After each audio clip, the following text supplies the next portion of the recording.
Let's talk about your skin. It's lived, it's laughed, it's weathered storms and soaked up sunshine for decades. And now it's changing. Perhaps it feels drier, looks a bit less firm, or those lines have decided to settle in and stay. So you reach for the products, follow the advice, try to give it what it needs. But sometimes, with the best intentions, we can slip into habits that don't serve this new chapter of skin. We cling to routines from our 40s, fall for marketing aimed at younger faces, or simply skip steps because we're just too busy. These aren't failures, they're just skincare mistakes. And the beautiful thing about mistakes, they can be corrected. Before we dive in, don't forget to like this video, share with a friend and subscribe to the channel. Let's get started. Mistake number 1. Cleansing. Perhaps the most common misstep, the one we fall into out of sheer habit or a desire for simplicity, is thinking you don't need a dedicated, thoughtful cleanser. Maybe it's just a quick splash with water in the morning, or the familiar sturdy bar of soap that's been in the shower for years. It feels efficient, even refreshing. But water alone is powerless against the oil-soluble residues that are a constant part of modern life, the steadfast sunscreen you finally wear daily, the urban pollution that settles like an invisible film, the very makeup that even out your tone, and your skin's own natural sebum, which, while diminished, still exists. These elements simply will not dissolve in water. They cling. And that harsh stripping soap, it's an act of aggression against a landscape that needs reverence. That soap ravages the fragile essential lipid barrier, that delicate invisible mantle that our mature skin works so tirelessly, yet with diminishing resources, to maintain. That tight, squeaky clean feeling you might associate with being truly clean is not a sign of purity, it's a distress signal. It's the sound of your moisture barrier crying out, stripped and vulnerable. The correction lies in a philosophy of gentleness. Imagine a creamy, luxuriously non-foaming cleanser, or a nourishing balm that melts into a silky oil upon contact. This is the new ritual. Massage it onto dry skin, feeling it transform as it binds to impurities. Then add a little water to emulsify it into a milky fluid, rinsing it away with lukewarm, never hot, never punishing, water. The result should be a revelation. Your face should feel soft, profoundly supple, and calm. It should feel cared for, not scoured. It should feel like skin that is ready to receive goodness, not skin that is reeling from an assault. This fundamental shift from stripping to soothing sets the entire stage for everything that follows. Mistake number 2. The moisturizing misconception. Then there's the great moisturizer misconception, a deeply held belief that a single rich, comforting cream pulled from a jar is a complete solution. It's a logical assumption, but skin over 50 undergoes a biological sea change, a dramatic shift that demands a more nuanced strategy. The engine of youth slows, natural cell turnover grinds to a more leisurely pace, natural oil production declines significantly, and the vital architectural substances that keep skin plump and springy, like our own stores of hyaluronic acid and collagen, begin to diminish. Like a reservoir slowly draining. A surface moisturizer is undeniably crucial. It is your final protective seal. But using it alone is akin to watering a parched, potted plant, by only moistening the surface of the soil, never reaching the thirsty roots deep below. The water beads up and evaporates, leaving the plant fundamentally unchanged. The essential non-negotiable first step is deep, intentional hydration. This is where a humble hyaluronic acid serum, applied to skin still shimmering with dampness from your gentle cleanse, becomes a revelation. Think of these molecules as microscopic sponges, capable of holding 1,000 times their weight in water. They draw moisture from the atmosphere and, crucially, from the damp canvas of your skin itself, binding it deep within the layers, creating a hidden reservoir of plumpness from the inside out. This isn't surface slickness, this is structural replenishment. Then and only then, do you seal that precious newly captured water in with a moisturizer, rich in skin-identical lipids like ceramides, cholesterol, and fatty acids. These components act like mortar, actively repairing and reinforcing your skin's own barrier, the very wall that keeps this hydration from escaping. Think of it as a deliberate, two-step process. First, you pour the water deep into the well. Then you firmly place the lid on top to prevent evaporation. One step without the other is an incomplete act of care. This layered approach addresses not just the feeling of dryness, but the very physiological causes of it. Mistake number 3, the exfoliation error. We must talk about exfoliation, for it is truly a double-edged sword, requiring the most delicate balance. On one hand, that significantly slowed cell turnover means dead, lifeless skin cells accumulate. They pile up on the surface like layers of dust on a cherished but neglected shelf, leading to a persistent dullness, a rough, uneven texture, and even surprisingly clogged pores that you thought you'd left behind in your 20s. The instinct when faced with this lackluster veil might be to grab a gritty scrub, to physically scour and polish that dullness away with sheer force. It feels active, it feels like you're doing something tangible. But this aggressive action can be devastating. Those jagged particles, whether nutshells or synthetic beads, can cause micro tears in the thinner, more fragile, mature skin, creating portals for irritation, triggering inflammation, and further compromising the very barrier you're trying to protect. The mistake, then, is this belief in abrasive physical force. The correction lies in chemical wisdom. This sounds intimidating, but it is the path of grace. Gentle acid-based exfoliants, like lactic acid, a hydrating alpha-hydroxy acid, or the even gentler polyhydroxy acids. These are not harsh strippers, they are intelligent dissolvers. They work by quietly dissolving the natural glue that holds dead cells together, encouraging them to shed smoothly, uniformly, and without drama, revealing the brighter, fresher, more luminous skin waiting beneath. It is a revelation without aggression. But here is the crucial non-negotiable caveat. Moderation is your mantra. With mature skin, more is never better. Once, perhaps maybe twice a week, is more than ample. This is maintenance, not demolition. Over-exfoliation, the zeal to see faster results, is one of the fastest, surest ways to sensitize, inflame, and set back mature skin, undoing weeks of careful repair. Patience and a light touch are your greatest allies here. Mistake number 4, the forgotten zones and the inflammation oversight. And what of the neck, the chest, the backs of the hands? These are the classic telling giveaway zones, the places that whisper or sometimes shout the truth of our years regardless of how carefully we tend to our face. We lavish attention on the canvas from hairline to jawline, meticulously smoothing serum and cream in upward strokes, and then we stop, as if a line has been drawn. But skin does not recognize this arbitrary border. The skin on your neck and décolletage is structurally different. It is thinner, has far fewer protective oil glands, and is in a state of near constant flexion and movement.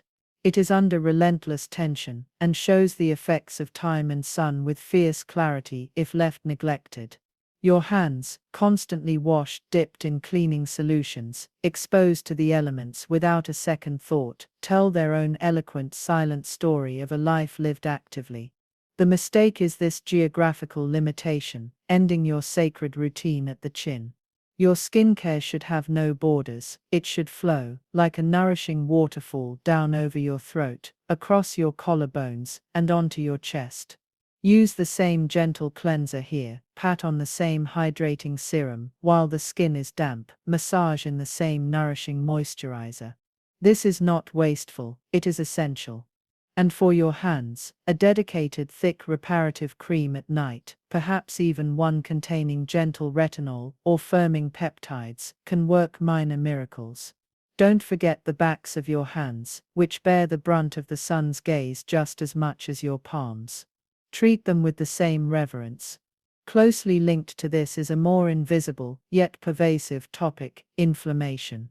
As we age, our skin's ecosystem becomes more prone to a silent, low-grade, chronic state of inflammation. This isn't about visible redness or rash, though it can lead to that, but a simmering background irritation that can be triggered by a host of well-intentioned mistakes, those harsh products. Overzealous cleansing, and critically, the fragrance and certain essential oils we choose for sensory pleasure. The mistake is ignoring the cryptic ingredients list, choosing products laden with perfumes, denatured alcohol, or complex botanical cocktails for that luxurious spa-like experience. That alluring fragrance, while it delights the senses, is a cocktail of dozens of undisclosed chemicals and is for mature skin, a primary potential irritant. It can quietly undermine all your other meticulous, expensive work by keeping your skin in that state of low-grade alert. The correction is to become a discerning label sleuth. Look not for natural fragrance, but for the definitive terms fragrance-free or unscented. Actively favor brands that formulate with and tout proven calming ingredients like niacinamide, centella, asiatica, colloidal oat, or licorice root extract. Your goal is to cultivate calm. Calm skin is skin that is not distracted by irritation. It is skin that can efficiently repair itself, effectively absorb the nutrients you give it, and truly reflect a state of inner health and balance. Mistake number 5, sun protection complacency and the fear of actives. Now let's address the sun. You know in your bones that it's important. You've heard it for decades, but the mistake here in our later years is subtle, insidious. It's the belief that the SPF 15 in your tinted moisturizer or foundation is sufficient coverage. It's the thought that on a cloudy day, or when you're just running errands, or sitting by a window in your home, you can skip it. It's complacency. UVA rays, the silent aging rays, are the relentless ones.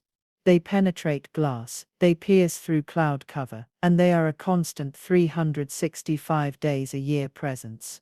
Their damage is cumulative and deep, breaking down the collagen and elastin scaffolding within the dermis, the very support structure of your skin.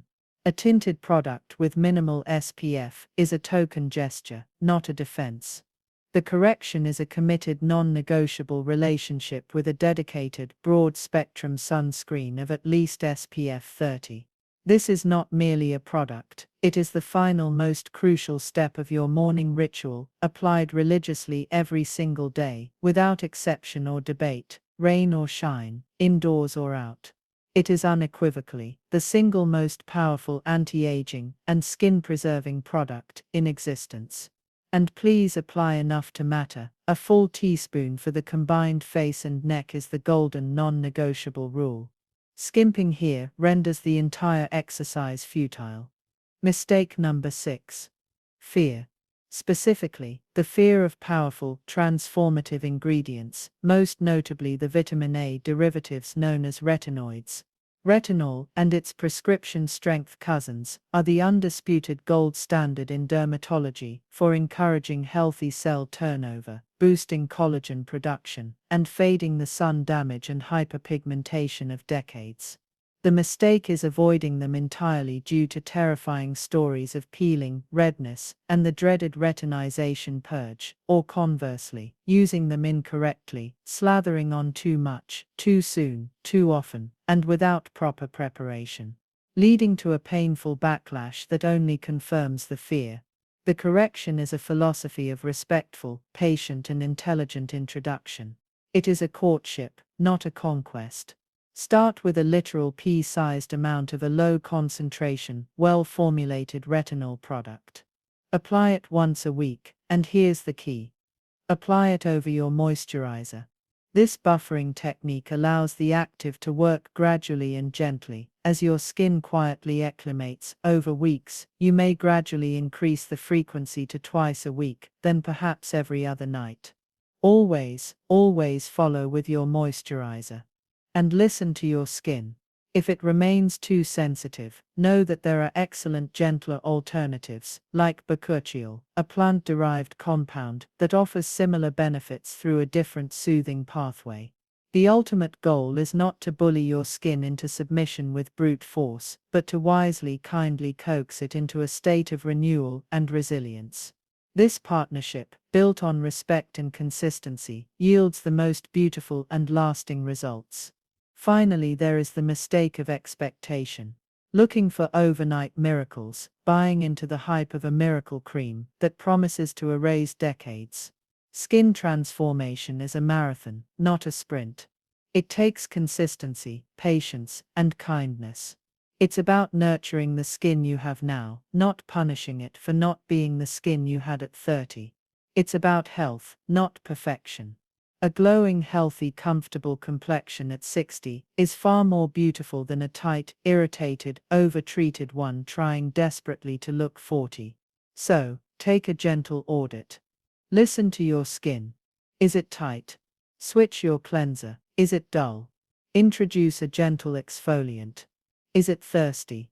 Layer a hydrating serum. Is it sensitive? Simplify and soothe, and always, always protect it with sunscreen. Your skin has carried you through a lifetime of expression. It's earned your understanding, your patience, and your most thoughtful care. It's never too late to change a habit, to introduce a new kindness. Start tonight. With gentle hands and a heart full of gratitude for this resilient living canvas that tells your unique story. Let the next chapter be its most radiant yet. So, I'd love to hear from you now. Which of these mistakes resonated the most? Was it the cleanser, the moisturizer, or the fear of retinol? Let me know in the comments below. Better yet, what is the one product that you absolutely cannot live without? Share your holy grail with our community. Now, if this was helpful, please do pay it forward. Give this video a like, share it with a friend who needs to hear it, and subscribe to the channel. Your support is what makes this community so valuable. Thank you so much for watching, and I'll see you in the next one.